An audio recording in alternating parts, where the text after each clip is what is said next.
থেকে T20 world world cup খেলছি, খেলতেছি, মানে ন্যাশনাল খেলাগুলো যেগুলা আমরা খেলতেছি। তো একজন বোর্ড প্রেসিডেন্ট থেকে শুরু করি বিসিবির যা কর্মকর্তা আছে, তাদের লক্ষ্য হয়েছে আমরা সুপার 8 পর্যন্ত যাইতে পারলি হয়েছে।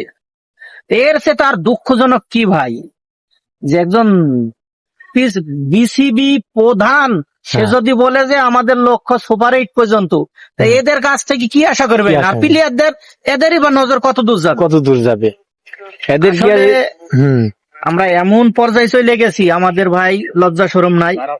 একজন সাধারণ পাবলিক আমরা যেই পরিমাণ দেশের প্রতি আমাদের মহব্বত টান, আমরা যেভাবে দেশকে মানে যতটা বুঝি, আসলে যারা বড় ওপর লেভেলে আছে তারা কিন্তু এই লেভেলে এদের কোনো আবেগ নাই, এরা কোনো আবেগ দিয়ে খেলে না, কোনো কিছু নাই।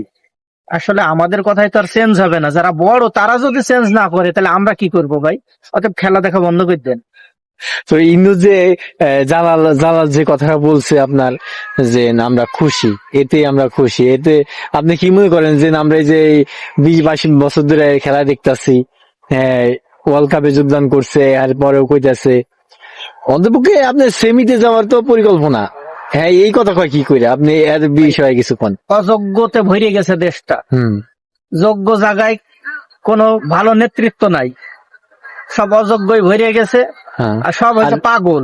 আর শান্তর বিষয়ে যে একই T20 যোগ্য T20 প্লেয়ারের, আমি প্লেয়ারদের দোষ আমি দিতে চাই না, আমার কথা হলো ম্যানেজমেন্ট এখানে বড় দুর্বল।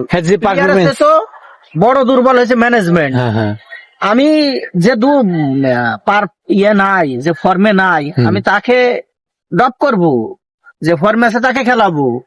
এমনি এই প্লেয়ারটা 2 ম্যাচ ড্রপ করাইলে পরের ম্যাচে এই প্লেয়ার ভালো খেলবে।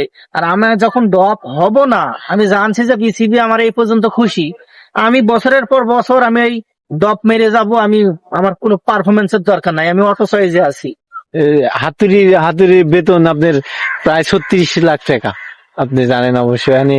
এটা বিষয়ে কিছু করবেন যে কি করলো বাংলাদেশের জন্য, কি দিল, প্লেয়ার কি করে উঠাইলো? সব তো যারা মিডলে থাকে, যারা আপনি টপ অর্ডার ব্যাটসম্যান, দেখই তো বড়াডুবি, আপনি কি বুঝলেন? আপনি খেয়াল করে দেখেন, ওই শ্রীলঙ্কায় ভরাডুবির পরে কিন্তু কোচ ছাঁটাই করেছে। ভরাডুবির পরে কোচ ছাঁটাই করছে। এবং পাকিস্তানকে দেখেন, এরাও কিন্তু কোচ ছাঁটাই করছে, কোচকে সাসপেন্ড করেছে, বাদ দিয়েছে। একমাত্র জাতি আমরা যে অল্পতেই বেশি খুশি।